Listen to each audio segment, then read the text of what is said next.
Assembly ముట్టడికి పోయిన సందర్భంగా పోలీస్ వ్యవస్థ మొత్తం కూడా దాదాపుగా ఇప్పటి వరకు కూడా ఏపీఎస్ఓ ఏందో అని చెప్పేసి కూడా తెలియకుండా అందరినీ కార్యకర్తల్ని అందరినీ కూడా అరెస్ట్ అనే పేరుతోని అన్ని పిఎస్లు తిప్పుతా ఉన్నారు. ఫస్ట్ ఏదైతే బోయిన్పల్లి పిఎస్ అని చెప్పేసి అన్నారు, తర్వాత ఇక్కడికి వస్తే ఏదైతే బండ్ల కూడా ఉన్నదో బండ్ల కూడా పిఎస్ అని చెప్పేసి తిప్పుతా ఉన్నారు. ఇప్పుడేం కంచన్ బాగా అని చెప్తా ఉన్నాడు.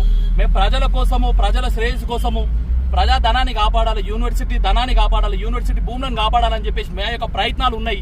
మేము దేశం కోసం లేకపోతే ఈ యొక్క రాష్ట్రం కోసం, హితం కోసం పోరాటా ఉన్నాం. మేమంతా కూడా రేవంత్ రెడ్డి గారు ఎందుకు మా మీద ఈ విధంగా కక్షపూరితమైనటువంటి చర్యలు తీసుకుంటా ఉన్నావు, నువ్వు మేమేమా విద్రోహ శక్తులమా, మేమంతా కూడా లేకపోతే దేశానికి ద్రోహం చేస్తున్నామా, లేకపోతే రాష్ట్రానికి ద్రోహం చేస్తున్నామా, నువ్వు చేసే పని తప్ప అని చెప్తున్నాం మేమంతా కూడా.